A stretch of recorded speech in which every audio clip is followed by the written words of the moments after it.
എല്ലാവർക്കും നമസ്കാരം. എല്ലാവരും സുഖമായിരിക്കുന്നു എന്ന് കരുതുന്നു. ഒരുപാട് സ്നേഹത്തോടെ എല്ലാവർക്കും ഹാപ്പി ക്രിസ്മസ്. അപ്പോൾ ഇന്ന് നമ്മൾ തയ്യാറാക്കുന്ന റെസിപ്പി പനീർ ഫ്രൈ മസാലയാണ് കേട്ടോ. വളരെ ടേസ്റ്റി ആയിട്ടുള്ളതാണ്. പിന്നെ ഞാൻ തയ്യാറാക്കി എടുത്തിരിക്കുന്നത് ഒരു നാടൻ രീതിയിലാണ്. അപ്പോൾ അതിന് വേണ്ടിയിട്ട് ഞാൻ പനീർ എടുത്ത് വെച്ചിട്ടുണ്ട്. പനീർ ഞാനിപ്പോൾ വീട്ടിൽ തന്നെ ഉണ്ടാക്കിയെടുത്തതാണ്. സാധാരണ ഞാൻ പനീർ കൊണ്ടുള്ള ഡിഷസ് തയ്യാറാക്കുക വെച്ചാൽ പുറത്തൊന്നും വാങ്ങിക്കാറില്ല കേട്ടോ. വീട്ടിൽ തന്നെ പനീർ തയ്യാറാക്കിയിട്ട് അതുകൊണ്ടാണ് ഉണ്ടാക്കാറുള്ളത്. ഇതിപ്പോൾ ഏകദേശം ഒരു 250 ഗ്രാമോളം വരും. അപ്പോൾ വീട്ടിൽ തന്നെ നമ്മളിത് തയ്യാറാക്കി എടുക്കുക വെച്ചാൽ വളരെ ഹെൽത്തിയാണ്.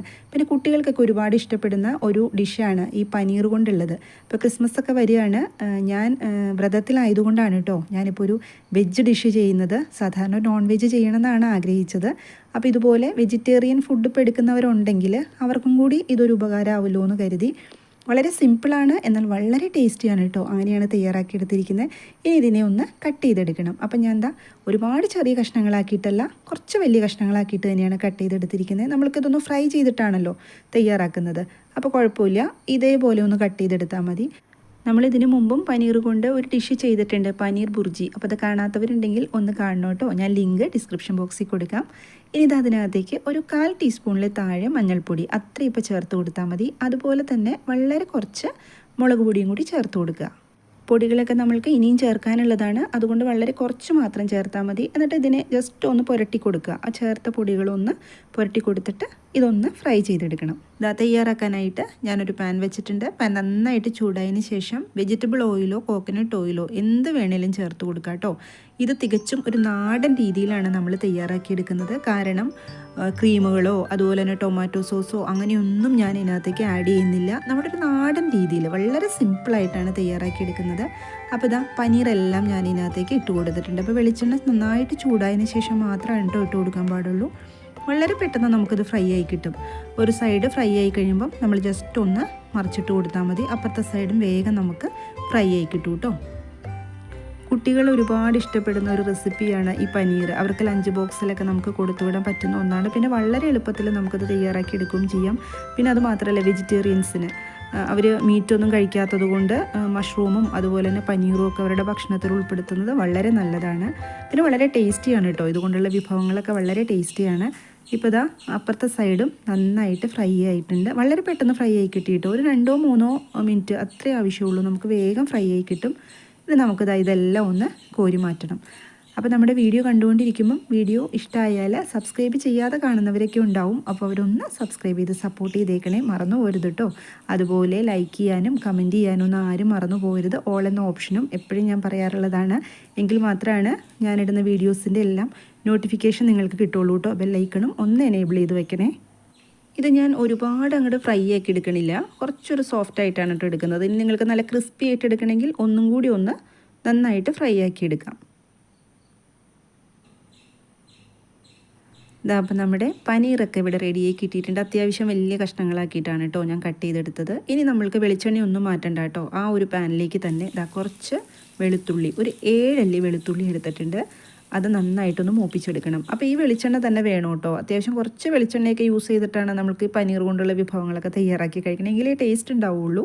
അപ്പോൾ ഇത് നന്നായിട്ടൊന്ന് മൂത്ത് വന്നതിന് ശേഷം സവാള ചേർത്ത് കൊടുക്കുക. സവാള ഞാനിപ്പം ഒരു 3 എണ്ണം എടുത്തിട്ടുണ്ട്. വളരെ ചെറുത് സവാള ചെയ്തു, അതുകൊണ്ട് 3 എണ്ണം എടുത്തിട്ടുണ്ട് കേട്ടോ. ഗ്രേവി തയ്യാറാക്കാൻ വേണ്ടിയിട്ടാണ്. ഇനി ഇതിൻ്റെ ഗ്രേവിയാണ് നമുക്ക് നല്ല ടേസ്റ്റോടുകൂടി തയ്യാറാക്കി എടുക്കേണ്ടത്. പനീർ നമ്മൾ ഓൾറെഡി ഫ്രൈ ആക്കിയിട്ടുണ്ട്. ഫ്രൈ ആക്കി അങ്ങനെ കഴിക്കാനും നല്ലതാണ് കേട്ടോ. പനീർ നല്ല ടേസ്റ്റ് തന്നെയാണ്. പിന്നെ നമ്മൾ മസാലകളൊന്നും ഒരുപാട് പനീറിലേക്ക് ഇട്ടിട്ടില്ല. കുറച്ച് മഞ്ഞൾപ്പൊടിയും മുളക് പൊടിയും മാത്രമല്ലേ ഇട്ടിട്ടുള്ളൂ. ഇനി നമുക്ക് മസാലകളൊക്കെ ചേർക്കേണ്ടത് ഈ സമയത്താണ്. കുറച്ച് കറിവേപ്പില ചേർത്ത് കൊടുക്കുന്നുണ്ട്. ഒരുപാടൊന്നുമില്ല കേട്ടോ, വളരെ കുറച്ച് ചേർത്ത് കൊടുത്തിട്ടുള്ളൂ. അപ്പോൾ നമ്മൾ നാടൻ രീതിയിലല്ലേ തയ്യാറാക്കി എടുക്കുന്നത്, അതുകൊണ്ടാണ് ഞാൻ കറിവേപ്പില ചേർത്തത്. ഇനി നിങ്ങൾക്ക് മല്ലിയിലയുടെ ഫ്ലേവർ ഇഷ്ടമാച്ചാൽ മല്ലിയില ചേർത്ത് കൊടുക്കാം ലാസ്റ്റ്. കുറച്ച് കുരുമുളക് പൊടി ചേർത്ത് കൊടുത്തിട്ടുണ്ട്. കുരുമുളക് പൊടി ഞാൻ ഇതിനകത്ത് 1.5 ടീസ്പൂൺ ചേർത്ത് കൊടുത്തിട്ടുണ്ട്. മുളക് പൊടി വളരെ കുറച്ചാണ് ഞാൻ ഇതിനകത്തേക്ക് ഉപയോഗിക്കുന്നുള്ളൂ. എന്നിട്ട് നമ്മൾ നന്നായിട്ടൊന്ന് ഫ്രൈ ആക്കി എടുക്കണം. അപ്പോൾ ആദ്യം ചേർത്ത് കൊടുക്കേണ്ടത് കുരുമുളക് പൊടി തന്നെയാണ് കേട്ടോ. കുരുമുളക് പൊടി സവാള ഇട്ടിട്ട് നന്നായിട്ടൊന്ന് മൂപ്പിച്ചെടുക്കണം. അതിനുശേഷമാണ് നമ്മൾ മറ്റു പൊടികളൊക്കെ ചേർത്ത് കൊടുക്കേണ്ടത്. അതുപോലെ തന്നെ സവാളയും അത്യാവശ്യം നന്നായിട്ട് ഫ്രൈ ആക്കി തന്നെ എടുക്കണം. ഇങ്ങനെ വാടി പോലെ എടുക്കരുത്. പിന്നെ ഇതുപോലെ ചെറുതാക്കി നുറുക്കുന്നതാണ് കേട്ടോ നല്ലത്. അങ്ങനെ വെച്ചാൽ നമുക്ക് പെട്ടെന്ന് അത് വാടിക്കിട്ടും. ഇനി ചേർത്ത് കൊടുക്കേണ്ടത് ഒരു 1/4 ടീസ്പൂൺ മഞ്ഞൾപ്പൊടി, പിന്നെ മുളക് പൊടി ഞാൻ പറഞ്ഞല്ലോ, നമ്മൾ പെപ്പർ ചേർത്തത് കൊണ്ട് ഒരുപാട് ചേർക്കുന്നില്ല, വളരെ കുറച്ച് മാത്രമേ ചേർത്തുള്ളൂ. ഒരു 3/4 ടീസ്പൂണേ ഞാൻ ചേർത്ത് കൊടുത്തിട്ടുള്ളൂ. പിന്നെ ചേർത്ത് കൊടുത്ത് 1 ടേബിൾ സ്പൂൺ മല്ലിപ്പൊടി 1 ടേബിൾ സ്പൂൺ തന്നെ ചേർത്ത് കൊടുക്കണം കേട്ടോ. എന്നിട്ട് നമ്മുടെ ഈ പൊടികളുടെയൊക്കെ ആ ഒരു പച്ച മണം മാറാൻ വേണ്ടിയിട്ട് നന്നായിട്ടൊന്ന് ഫ്രൈ ആക്കി എടുക്കണം. നന്നായിട്ട് തന്നെ ഫ്രൈ ആക്കി എടുക്കണം കേട്ടോ. തീ നന്നേ കുറച്ച് വയ്ക്കണം, പൊടികൾ പെട്ടെന്ന് കരിഞ്ഞു പോകും. കണ്ടോ, സവാള നമ്മൾ ചെറുതാക്കി നുറുക്കിയത് കൊണ്ട് പെട്ടെന്ന് ഇതുപോലെ വഴണ്ടി കിട്ടും. ഇനി ചേർത്ത് കൊടുക്കേണ്ടത് മസാലപ്പൊടിയാണ്. അപ്പോൾ മസാലപ്പൊടി ഒരുപാട് ചേർത്ത് കൊടുക്കുന്നില്ല, ഒരു 1/4 ടീസ്പൂണിൽ കുറച്ച് കൂടുതൽ, അത്രയും മാത്രമേ ചേർത്ത് കൊടുക്കുന്നുള്ളൂ. വേറെ നമ്മൾ കറുകപ്പട്ട, പെരിഞ്ചീരകം അങ്ങനെയൊന്നും ഇതിനകത്തേക്ക് ചേർത്ത് കൊടുക്കുന്നില്ല. ഇനി ഇത് അതിനകത്തേക്ക് ഞാൻ ഒരു തക്കാളി മിക്സിയിൽ ഒന്ന് നന്നായിട്ടൊന്ന് അരച്ചെടുത്തിട്ടുണ്ട്. അപ്പോൾ അത്യാവശ്യം വലിയൊരു തക്കാളിയായിരുന്നു, അതുകൊണ്ടാണ് ഒരെണ്ണം എടുത്തത്. ഇനി നിങ്ങളുടെ കയ്യിൽ ചെറിയ തക്കാളിയാണുള്ളതെങ്കിൽ 2 എണ്ണം എടുത്തോളൂ. ഒരുപാട് പുളിയുള്ള തക്കാളി എടുക്കരുത് കേട്ടോ. ഇനി നമ്മൾ ഇതിനകത്തേക്ക് വേറെ ടൊമാറ്റോ സോസോ ഫ്രഷ് ക്രീമോ ഒന്നും ആഡ് ചെയ്ത് കൊടുക്കുന്നില്ല കേട്ടോ. അതാണ് ഞാൻ പറഞ്ഞത്, തികച്ചും നാടൻ രീതിയിലാണ് നമ്മളിത് തയ്യാറാക്കിയെടുക്കുന്നത്. ഇനി ഇതാ ഇതിനെ ഒന്ന് അടച്ചു വെച്ച് കുക്ക് ചെയ്യണം. അതിന് മുമ്പ് നമ്മൾ ഉപ്പിട്ടിട്ടുണ്ടായിരുന്നില്ല കേട്ടോ. അപ്പോൾ ഞാൻ കുറച്ച് ഉപ്പും കൂടെ ചേർത്ത് കൊടുത്തിട്ടുണ്ട്. അതിനുശേഷം ഒന്നും കൂടി ഒന്ന് നന്നായിട്ട് ഇളക്കി യോജിപ്പിച്ചിട്ട് ചെറിയ തീയിലിട്ടിട്ട്, വെള്ളമൊന്നും ഇനി ഒഴിച്ചു കൊടുക്കരുത്, ഈ തക്കാളിയുടെ ഈ ഒരു ഗ്രേവി മതി. എന്നിട്ട് നമ്മളിതൊന്ന് അടച്ചു വെച്ചിട്ട് കുക്ക് ചെയ്യണം. ആ ഒരു തക്കാളിയുടെ ആ ഒരു പച്ച ടേസ്റ്റ് ഒന്ന് മാറാൻ വേണ്ടിയിട്ടാണ്. കുറേ സമയമൊന്നും വേണ്ട, ഒരു 2-3 മിനിറ്റിനുള്ളിൽ അത് കറക്റ്റായിട്ട് നമുക്ക് റെഡിയായി കിട്ടും.